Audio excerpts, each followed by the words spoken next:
Big TV భక్తి సమాచారం WhatsApp ఛానల్లో జాయిన్ అవ్వండి. అన్ని విశేషాలు ఎప్పటికప్పుడు తెలుసుకోండి. మొట్టమొదటిసారిగా కాంతి సరోవరం నది ఒడ్డున యోగా అందించబడింది. ఇది కేదార్నాథ్ దాటాక 6 నుండి 7 కిలోమీటర్ల దూరంలో ఉంటుంది. దాన్ని కాంతి సరోవరం అంటారు. కాంతి సరోవరం అంటే అనుగ్రహపు సరస్సు అని అర్థం. దాన్ని అనుగ్రహపు సరస్సు అని ఎందుకన్నారంటే ఈ నది ఒడ్డునే ఓ 12 నుండి 15 వేల ఏళ్ల క్రితం మొట్టమొదటి యోగా ప్రోగ్రాం జరిగింది. హిమాలయాల పైభాగాల్లో ఆదియోగి ప్రత్యక్షమైనప్పుడు ప్రజలు వేల సంఖ్యలో గుమిగూడారు. ఎందుకంటే ఆయన మూర్తిమత్వం అలా ఉండింది. ఇక అందరూ ఆకర్షితులై అక్కడ కూర్చున్నారు. ఆయన మాత్రం ఏమీ మాట్లాడలేదు. కళ్ళు మూసుకుని అలా కూర్చున్నారు. ప్రజలు ఎదురు చూశారు. కొన్ని నెలల తరబడి ఏ కదలిక లేకుండా ఊరికే అలా కూర్చుని ఉండిపోయారు. ఈ 7 ఎవరైనా ఆ విధంగా కూర్చోగలగాలంటే వారు భౌతిక స్వభావానికి అతీతులై ఉండాలి. లేదంటే అలా కూర్చోలేరని గ్రహించారు. కేవలం ఈ 7 ఈ విషయం గమనించి అక్కడే ఉండిపోయారు. భారతదేశంలో ఈ 7 నేడు మనం సప్త ఋషులుగా లేదా దివ్య ఋషులుగా పిలుస్తున్నాం. ఆయన వారికి కొన్ని సన్నాహక సాధనలిచ్చి సిద్ధమవ్వండి చూద్దాం అన్నారు. ఒకరోజు వీరు ఆదియోగి దృష్టిని ఆకర్షించారు. దేదీప్యమానంగా ప్రకాశిస్తూ మరింత గ్రహించడానికి వాళ్లు సిద్ధంగా ఉన్నట్లు ఆయన గమనించారు. ఇలాంటి వారిని చూసినప్పుడు ఏ జ్ఞాని ఊరికే అలా చూస్తూ ఉండిపోరు. వీళ్లు నిజంగా సంసిద్ధులై ఉండటాన్ని గమనించాడు. ఇక కాంతి సరోవరం నది ఒడ్డున కూర్చుని వాళ్లకి యోగ శాస్త్రాన్ని ప్రబోధించటం మొదలుపెట్టాడు.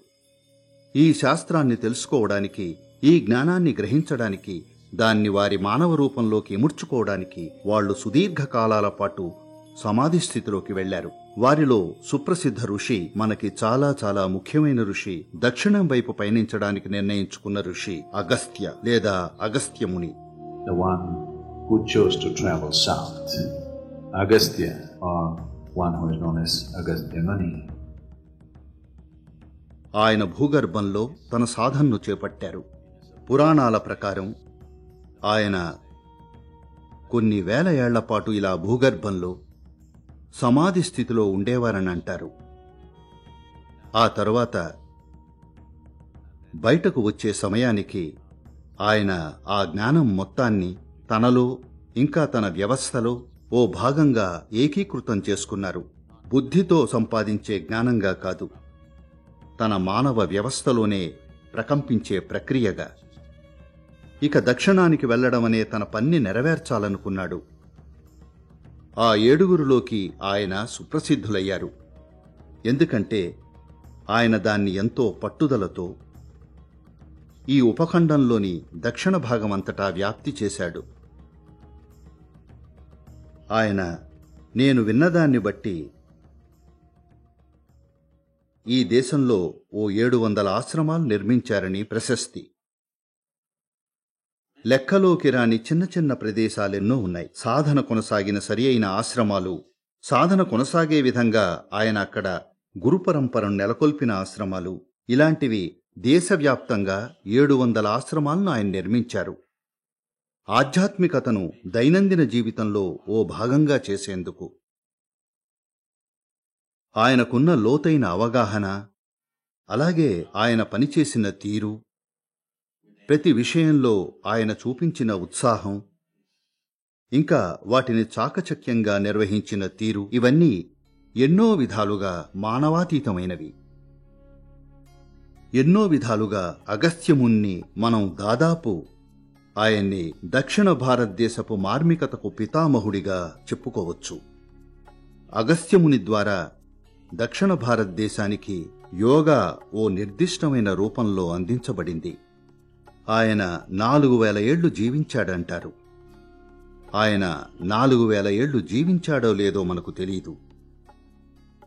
కానీ ఖచ్చితంగా ఆయన సాధారణ మనుషుల కంటే సుదీర్ఘకాలం పాటు జీవించారు. తన జీవితంలో ఆయన చేసిన పన్నంతటినీ చూస్తే ఆయన 100 ఏళ్లలోపే చనిపోయినట్లు అనిపించదు. ఆయన కనీసం 400 ఏళ్లైనా ఖచ్చితంగా జీవించుంటారు. ఎందుకంటే ఆయన చేసిన పన్నంతటినీ చూస్తే అది కొన్నేళ్లలో సాధ్యమయ్యే పని కాదు. ఈవేళ మనం విమానాల్లో ప్రపంచమంతా తిరుగుతున్నాం. కాబట్టి అతి కొద్ది కాలంలోనే ఎన్నో పనులు చేయగలుగుతున్నాం. కాని అగస్త్యముని కాలినడకన చేసిన ప్రయాణాన్ని చూస్తే అంతటి పన్ని ఓ సగటు వ్యక్తి తన జీవితకాలంలో చేయటం అసాధ్యమైన పని. ఖచ్చితంగా ఆయన ఎక్కువ కాలమే జీవించారు. Definitely he lived very long. బహుశా 400 ఏళ్లు లేదా 4000 ఏళ్లేమో, లేదా సున్నాని ప్రజలు కలిపారేమో, ఉత్త సున్నానే కదా అని. Actual zero. ఏది ఏమైనా ఆయన అద్భుతమైన పనులైతే చేశారు. కార్తికేయుని కోపాన్ని అదుపులోకి తెచ్చింది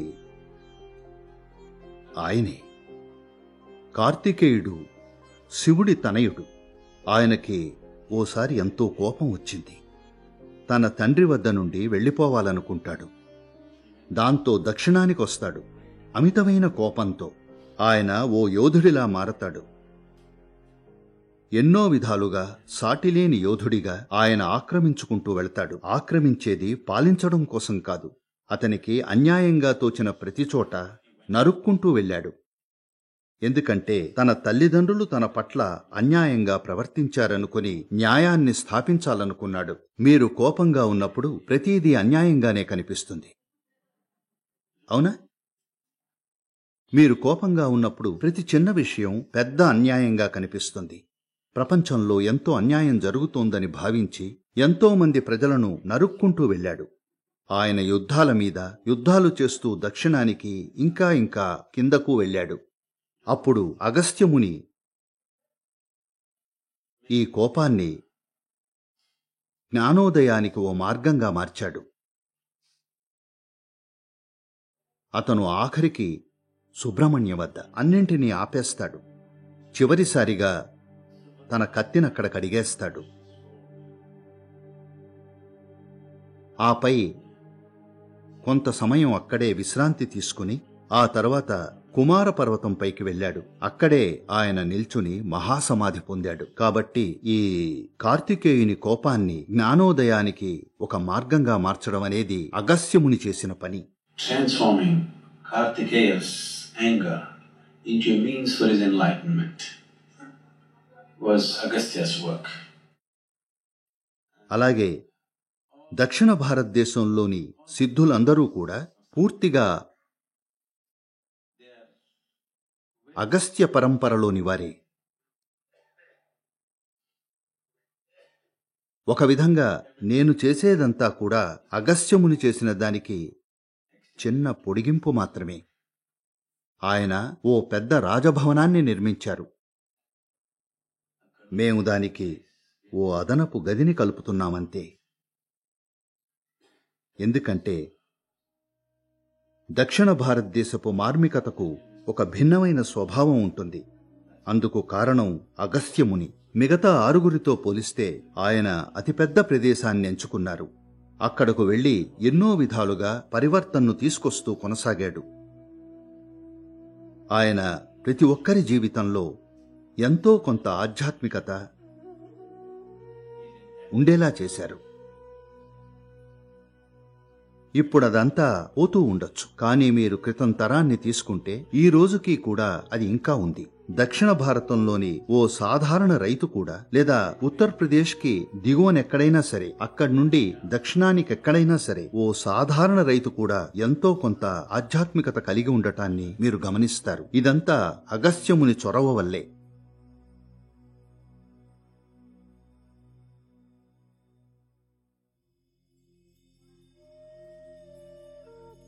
ఇది అగస్త్యముని నడిచిన ప్రదేశం. బహుశా ఆయన ఈ ఆలయాన్ని కూడా సందర్శించి ఉంటారు. ఆయనే స్వయాన వచ్చి ఉండాలి, లేదా ఆయన శిష్యుల్లో ఎవరో ఒకరు వచ్చి ఉండాలి. ఎందుకంటే ఆ లింగం స్వభావం ఎలాంటిదంటే అది అగస్త్యముని విధానాలకు తగినట్లుగా ఉంది. అందువల్ల స్వయాన ఆయన గాని, లేదా ఆయన పరంపరలో వచ్చిన ఆయనలాంటి వారైనా ఈ లింగాన్ని ప్రతిష్ఠించి ఉండాలి. ఇది స్వచ్ఛంగా క్రియ. అది పూర్తిగా శక్తికి సంబంధించిన పని. వేరే ఏమీ లేవు. మంత్రాలు గాని తంత్రాలు గాని ఏమీ లేవు. అది 100% శక్తికి సంబంధించిన పని. నా విధానం కూడా అదే. నాకు తెలిసింది కూడా అదొక్కటే. నేను జీవాన్ని ఓ పార్శ్వం నుండి మరో పార్శ్వానికి అలా తీసుకెళ్లగలను, కేవలం శక్తిని ఉపయోగించి. నాకెటువంటి మంత్రాలు తెలీదు, ఎటువంటి క్రతువులు తెలీదు, ఏమీ తెలీదు. ఏ క్రతువులు లేకుండానే ఊరికే శక్తిని ఓ పార్శ్వం నుండి మరో పార్శ్వానికి తీసుకెళ్లగలను. మీకు గుప్త కాశీ అంటే ఏమిటో తెలుసా? గుప్త అంటే రహస్యం, కాశీ అంటే వారణాసి. వారణాసి గురించి విన్నారా? కాశీ అనేది పవిత్రమైన పట్టణాల్లోనే పవిత్రమైన పట్టణం. నేర్చుకునేందుకు ఇది ఒక అత్యంత ప్రాచీనమైన పట్టణం. గతంలో ఒకే సమయంలో కొన్ని వందల జ్ఞానులు నివసించిన ప్రదేశం ఇది.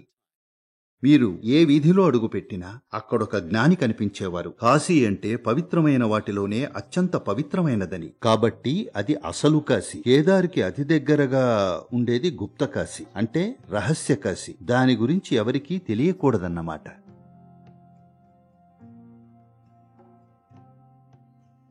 ఇలా అగస్త్యుడు దక్షిణానికి చేసిన ప్రయాణం గురించి ఎన్నో కథనాలున్నాయి. ఆయన దక్షిణానికి దిగువవైపు వెళుతున్నప్పుడు వింధ్యాచలుణ్ణి కలిశారు. వింధ్య పర్వతాలు భారతదేశంలోని మరో పర్వత శ్రేణులు. ఇది హిమాలయాల కంటే చాలా ప్రాచీనమైనది. హిమాలయాలు భూమిపైన చాలా కొత్తగా ఏర్పడిన పర్వతాలు. కాబట్టి వింధ్యాచలం అనేది మరింత ప్రాచీన పర్వతం. ప్రపంచంలోనే అతి ప్రాచీనమైంది. పర్వతాలన్నింటిలోకి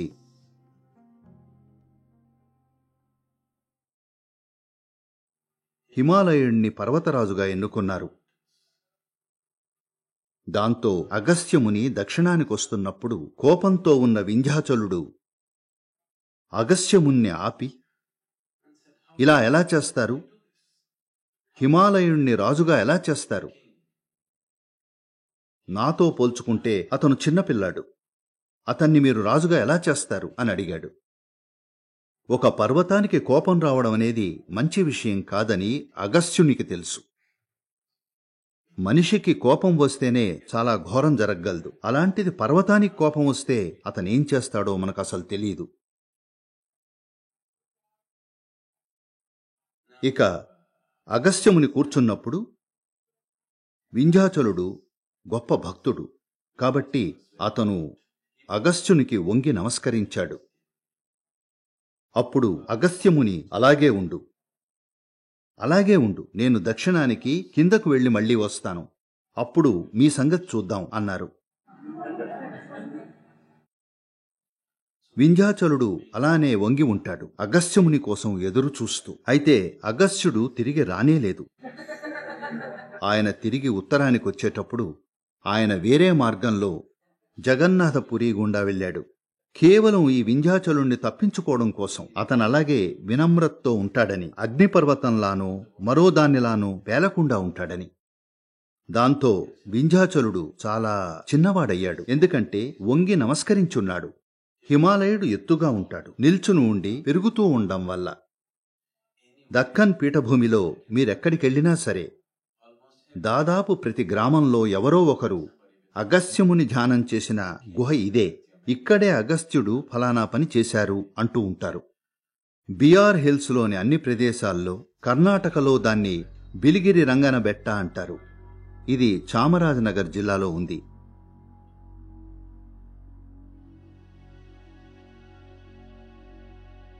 ఈ బిఆర్ హిల్స్లో ఓ చోటుంది. అక్కడ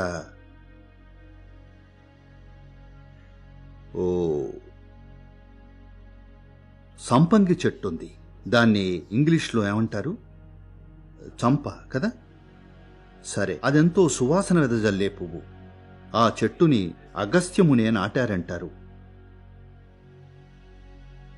ఆ చెట్టు ఖచ్చితంగా చాలా చాలా ప్రాచీనమైంది. అదంతా బుడిపెలుగా మారి ఆ జాతిలోని ఏ చెట్టును తీసుకున్నా దానికంటే ఎంతో ప్రాచీనమైనదిగా కనబడుతుంది. ఈ చెట్టుని అగస్త్యుడు 6000 ఏళ్ల క్రితం నాటాడంటారు. దీన్ని దొడ్డ సంపిగే అంటారు. దొడ్డ సంపిగే అంటే పెద్ద సంపంగి అని. అది చాలా పెద్దగా ఉంటుంది. అగస్త్యముని దీన్ని అక్కడ నాటి కొంతకాలం అక్కడే ఉన్నారు.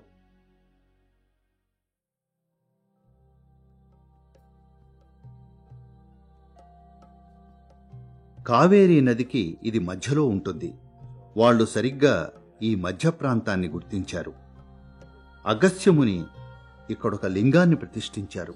వాస్తవానికి అది ఇసుక, ఇంకా ఆ రోజుల్లోని ఏదో సాంప్రదాయ మిశ్రమం కలిపి చేసిన లింగం. కాబట్టి అది ఇప్పటికీ చెక్కు చెదరకుండా ఉన్న ఇసుక లింగం. కేవలం భౌతికంగానే కాదు, అన్ని విధాలుగా చెక్కు చెదరకుండా ఉంది. దీన్ని కావేరీ నడిబొడ్డుగా చూస్తారు, ఎందుకంటే ఇది కేంద్ర బిందువు. అలాగే ఆయన ఇక్కడ ఏదైతే చేశారో ఇక్కడ గడపటానికి ఇంకొంచెం సమయం ఉంటే బావుండు. ఇది గొప్పగా ప్రకంపిస్తోంది, నిన్ననే చేశారా అన్నట్టుగా. అద్భుతంగా ఉంది. ఇది మన పూర్వీకుల ఘనత. అగస్త్యముని తన సూక్ష్మ శరీరాన్ని ఈ లింగం వద్ద విడిచిపెట్టారని నమ్ముతారు. అలాగే ఆయన తన మనోమయ కోశాన్ని చతుర వద్ద, అంటే మధురై లేదా మిరుదానగర్ దగ్గర మరో చోటుంది, అక్కడ ఆయన తన మనోమయ కోశాన్ని వదిలేశారు. అయితే కార్తికేయుడు సాయం తీసుకుని తన భౌతిక దేహాన్ని శివుడు ఉన్న కైలాసానికి తీసుకెళ్లి అక్కడ వదిలేశారు. జీవితానికి ఇలా ముగింపు పలకడం అద్భుతమైన పద్ధతి. That's a spectacular way of doing things in the end.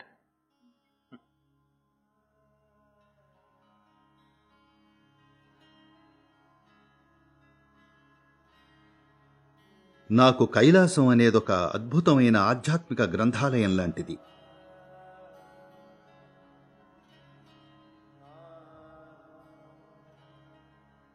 ఇది శివుడి నివాసం అన్నప్పుడు ఇదే శివుడి నివాసం. ఆయన ఇప్పటికీ అక్కడ మంచుపై నాట్యం చేస్తూ ఉన్నారని కాదు. దానర్థం ఏమిటంటే ఆయన అనుభూతి చెందిన ప్రతీదీ ఆ ప్రదేశంలో నిక్షిప్తం చేయబడిందని. ఆయన ఒక్కరే కాదు, అక్కడికి వెళ్లిన వాళ్ళందరూ అలాగే చేశారు. నాకు అత్యంత ముఖ్యమైన వారు అగస్త్యముని. ఆయన తన శక్తులను కైలాస పర్వతంలో నిక్షిప్తం చేశారని మాకు తెలుసు. కాబట్టి అగస్త్యముని ఆయన అనుభూతి చెందిన ప్రతిదాన్ని కైలాస పర్వతం యొక్క దక్షిణ ముఖంలో నిక్షిప్తం చేశారు. అది ఎంత అద్భుతంగా ఉందంటే అంత అద్భుతంగా ఉంది. ప్రకృతి సౌందర్యం పరంగా దానిని వర్ణించేందుకు భాష సరిపోదు. కానీ శక్తిపరంగా చూస్తే అది పూర్తిగా నమ్మశక్యం కాని విధంగా ఉంది.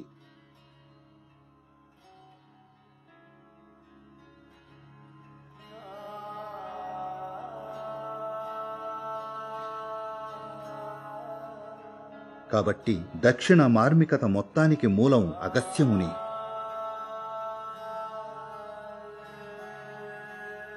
నేను ప్రస్తుతం ఏమిటో దాని మూలం ఆయనే.